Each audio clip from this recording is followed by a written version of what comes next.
Hello, my dear students. Welcome to my YouTube channel Social Science Classes by V. Best. Students, today we are going to read Geography, Chapter 4 Agriculture. Two-thirds of India's population is engaged in agricultural activities. Agriculture is a primary activity which produces most of the food, raw materials for various industries. In this chapter, we will study the various types of farming, cropping pattern and major crops grown in India. And we will know how much agriculture contributes to the national economy. Types of farming. On the basis of characteristics of physical environment such as rainfall pattern, land productivity, technological advancement and socio-cultural practices, there are various types of farming in India. Means India में अनेक तरह से farming की जाती है और इस country में डिफरेंट तरीके से फार्मिंग करने के जो कारण है, फिजिकल इन्वायरमेंट है, सॉइल टाइप्स है जो कि हर जगह डिफरेंट है, रेनफॉल पैटर्न कहीं कम और कहीं ज्यादा है, लैंड प्रोडक्टिविटी कहीं पर कम और ज्यादा है, इसी तरह से किसी एरिया में टेक्नोलॉजिकल एडवांसमेंट अप्लाई किया जाता है और कहीं पर ज्योग्राफिकल बाउंडेशन के कारण टेक्नोलॉजिकल एडवांसमेंट एग्रीकल्चर में नहीं अप्लाई किया जा सकता, और सोशियो कल्चरल प्रैक्टिसेज, इन सब कारणों से जो है हमारी जो फार्मिंग है इंडिया में वो डिफरेंट तरीके से की जाती है. There are 3 types of farming practised in India. Number 1, primitive subsistence farming.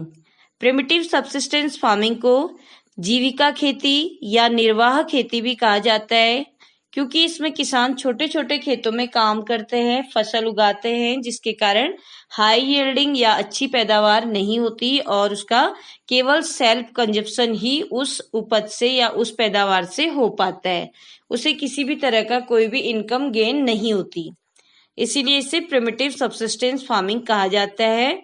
This type of farming is done by small farmers और tribals on small patches of land with the help of primitive tools and family members. तो ये जो primitive subsistence farming है, ये जो है बहुत पुराने तरीके से की जाने वाली खेती बाड़ी है. इसमें farmers small pieces of land को लेता है खेती करने के लिए और उसमें जो उसके पुराने औजार होते हैं, टूल्स होते हैं, एग्रीकल्चरल टूल्स, उनकी मदद से खेती बाड़ी करता है. इसके अलावा अपने फैमिली मेंबर्स की ये खेतों में हेल्प लेता है. खेती करने का तरीका उसका परंपरागत होता है, पुराने तरीका होता है. मॉडर्न मीन्स ऑफ फार्मिंग यहाँ पर अप्लाई नहीं होती है. तो इस तरह के खेत में जो है, इस तरह के खेतों में बहुत कम पैदावार होती है. This farming is depend upon rainfall, natural fertility of soil and production is for self consumption only. तो ये जो फार्मिंग है आपकी सबसिस्टेंस फार्मिंग, ये जो है टोटली नेचुरल थिंग्स पर या कहना चाहिए नेचुरल फैक्टर्स पर डिपेंड रहती है. ठीक है, जैसे कि रेनफॉल और नेचुरल फर्टिलिटी ऑफ सॉइल, है ना. तो इसके कारण जो है यहाँ पे बहुत अच्छी खेती बाड़ी इनकी नहीं होती है, केवल इससे केवल इनका कहना चाहिए सेल्फ कंजप्शन फुलफिल हो पाता है. It is also called slash and burn agriculture. Farmers clears a patch of forest land and burn or cut it for agricultural purpose. इसे जो है स्लैश एंड बर्न एग्रीकल्चर भी कहा जाता है, क्योंकि इसमें जो फार्मर्स होते हैं वो क्या करते हैं, फॉरेस्ट के एक पीस को क्या करते हैं, साफ कर देते हैं, या तो काट कर या जलाकर, और उसको एग्रीकल्चरल लैंड के रूप में यूज कर लेते हैं. तो when soil fertility decrease, they leave the land and shift to a new patch of land for doing same activity.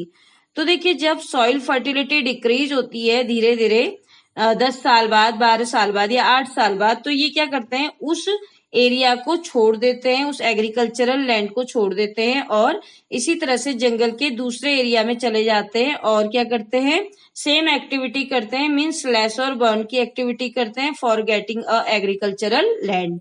तो इससे ये जो है इसे इसीलिए शिफ्टिंग कल्टीवेशन भी कहा जाता है, क्योंकि ये जो है इस तरह की एग्रीकल्चर में फार्मर एक जगह से दूसरी जगह शिफ्ट होता रहता है. It is also known as jhuming agriculture in the north eastern states of India. India के जो नॉर्थ ईस्टर्न स्टेट्स हैं, जैसे कि आपका इधर मेघालय वगैरह है, असम है ना, तो यहाँ पर इसे जो है झूमिंग एग्रीकल्चर के नाम से जाना जाता है। Jhuming agriculture is also known as milpa in Mexico and Central America. तो ये जो शिफ्टिंग एग्रीकल्चर, झूमिंग एग्रीकल्चर या स्लैश एंड बर्न एग्रीकल्चर है, ये केवल इंडिया में नहीं की जाती, बल्कि ये इंडिया के अलावा वर्ल्ड की अदर कंट्रीज में भी की जाती हैं, and it has different different names in different different countries. तो देखिए, मैक्सिको और सेंट्रल अमेरिका में इसे मिल्पा कहा जाता है, और ब्राजील में इसे रोका कहा जाता है, जबकि इंडोनेशिया में इस तरह की एग्रीकल्चर को लदांग कहा जाता है। Now, intensive subsistence farming. This type of farming is practised in areas of high population pressure on land. It is labor-intensive farming. Farmers use heavy biochemical inputs and irrigation to obtain higher production. Example, India, Bangladesh, Sri Lanka, Japan. इन देशों में जो है इस तरह की intensive subsistence farming की जाती है। तो इंटेंसिव सब्सिस्टेंस फार्मिंग, इसको जो है हिंदी में गहन खेती या सघन खेती भी कहा जाता है। जिन एरियाज में पॉपुलेशन रेट बहुत हाई होता है और एग्रीकल्चरल लैंड पर उस पॉपुलेशन की डिमांड फुलफिल करने का एक्स्ट्रा बर्डन होता है, प्रेशर होता है, तो फार्मर्स वहां इंटेंसिव सब्सिस्टेंस फार्मिंग करते हैं। एक्चुअली यहाँ पे क्या होता है कि कम जमीन में अधिक से अधिक अनाज उगाने का प्रयास किया जाता है। इस प्रकार की खेती में एक ही भूमि पर वर्ष भर में कई फसलें उत्पन्न की जाती हैं और अधिक उत्पादन के लिए अच्छे अच्छे बीजों का प्रयोग किया जाता है। फर्टिलाइजर्स और मॉडर्न टूल्स काम में लाए जाते हैं, जिससे कि जमीन में कम जमीन में अधिक अनाज उगाया जाए। तो it is about intensive farming. The third type of farming is commercial farming. The agricultural practice on large scale by using modern technology to earn good income or profit from agriculture is called commercial farming. Means जब एक farmer large scale में farming करता है, बहुत बड़े पैमाने पर खेती बाड़ी करता है, और वो जो एग्रीकल्चर करता है कॉमर्शियल पर्पज से करता है, बिजनेस पर्पज से करता है, तो इसके लिए वो मॉडर्न टेक्नोलॉजी और मॉडर्न मीन्स ऑफ फार्मिंग का यूज करता है, जिसके कारण कि उसे हाई इनकम गेन होती है और प्रॉफिट गेन करता है। In this farming, farmers use high-yielding variety seeds, good irrigation facility, chemical fertilizers and modern agricultural tools. तो ये जो आपका कॉमर्शियल फार्मिंग है, इसमें ज्यादा से ज्यादा क्रॉप प्रोडक्टिविटी गेन करने के लिए फार्मर्स जो है हाई यील्डिंग वैरायटी सीड्स का, यानी कि अच्छे उन्नत किस्म के बीजों का प्रयोग करता है, गुड इरिगेशन फैसिलिटी अपने खेतों तक पहुंचाता है, और केमिकल फर्टिलाइजर्स और पेस्टिसाइड्स का यूज करता है। इसके अलावा मॉडर्न एग्रीकल्चरल टूल्स और मशीनरीज का यूज करता है। The degree of commercialisation of agriculture varies from one region to another, यानी कि कॉमर्शियलाइजेशन का जो रेट है वो एक रीजन से दूसरे रीजन में अलग अलग हो सकता है। For example, rice is a commercial crop in Haryana and Punjab, but in Odisha it is a subsistence crop. जैसे कि राइस जो है हरियाणा और पंजाब में कॉमर्शियल फसल के रूप में बोई जाती है, जबकि उड़ीसा में ये एक सबसिस्टेंस फार्मिंग के रूप में या सबसिस्टेंस क्रॉप के रूप में बोई जाती है। तो हम कह सकते हैं कि ये जो आपका कॉमर्शियल एग्रीकल्चर है, जिसको हम व्यावसायिक खेती भी कहते हैं, इसका जो मेन एम होता है वो इस तरह की फसलों का उत्पादन करना होता है जिसको बाजार में बेचा जा सके, इसीलिए इसे कॉमर्शियल फार्मिंग भी कहा जाता है। Now the next is plantation. Plantation is a type of commercial farming. Plantation कोई अलग चीज नहीं है, बल्कि कॉमर्शियल फार्मिंग का ही एक तरीका है प्लांटेशन, या इसी का एक टाइप है। प्लांटेशन को हम हिंदी में कहते हैं बागान खेती। When a single crop is grown on a large area, it is called plantation. जब हम एक बहुत बड़े एरिया में, एक बहुत बड़े एग्रीकल्चरल लैंड में एक सिंगल क्रॉप बोते हैं, केवल एक सिंगल क्रॉप बोते हैं, तो हम इसे प्लांटेशन या बागान खेती कहते हैं। It has requirement of large number of agricultural laborers और migrant laborers. तो ये जो आपकी प्लांटेशन कॉमर्शियल फार्मिंग है, इसमें जो है हमें बहुत ज्यादा एग्रीकल्चरल लेबरर्स की जरूरत पड़ती है। और आपने देखा होगा जो माइग्रेंट लेबरर्स होते हैं वो प्लांटेशन में जाकर काम करते हैं। Tea, coffee, rubber, sugar cane and banana are the important plantation crops in India. तो इंडिया की ये जो है सारी प्लांटेशन क्रॉप्स हो गई। Tea in Assam and north Bengal, coffee in Karnataka are some of the important plantation crops in India. This production is mainly grown for market, so there should be well-developed transportation and communication facilities. क्योंकि ये जो आपकी plantation में बोई जाने वाली फसलें हैं, चाहे वो चाय है, चाहे कॉफी है, चाहे रबर है, कोई भी आपकी प्लांटेशन क्रॉप है, तो ये किसके लिए बोई जाती है? मार्केट के लिए बोई जाती है। ये एक बिजनेस पर्पज से, कॉमर्स पर्पज से बोई जाने वाली फसलें हैं। तो इनको मार्केट तक पहुंचाने के लिए वो एरिया जहां पे प्लांटेशन किया जा रहा है वो एरिया डेवलप ट्रांसपोर्टेशन और कम्युनिकेशन फैसिलिटी से जुड़ा होना चाहिए। Now cropping pattern. तो देखिए in India there are 3 cropping seasons, rabi, kharif and zaid. सबसे पहले मैं आपको ये बता दूं कि क्रॉपिंग पैटर्न होता क्या है। एक साल में बोई जाने वाली क्रॉप्स या फसलों के पैटर्न को ही हम क्रॉपिंग पैटर्न कहते हैं।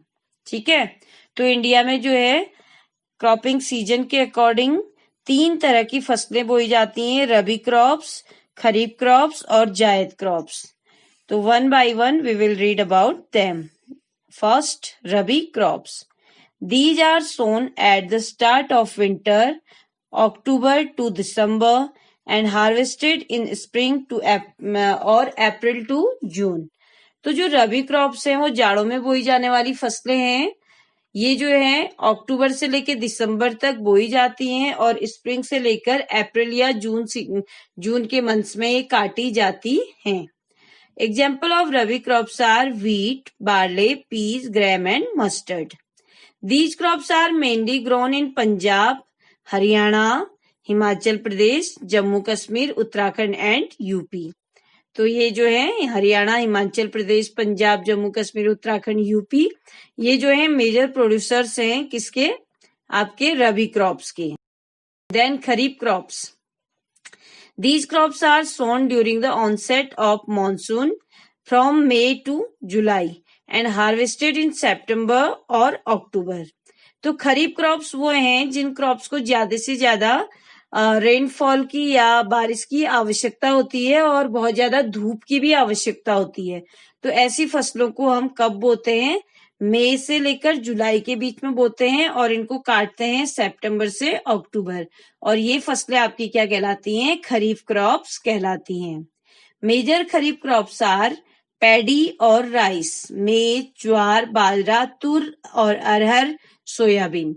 तो जो मेजर खरीफ क्रॉप्स हैं, पैडी यानी कि धान या राइस, मेज यानी मक्का, ज्वार, बाजरा, तुर मतलब अरहर, सोयाबीन, ये सारी फसलें जो है आपकी खरीफ क्रॉप है।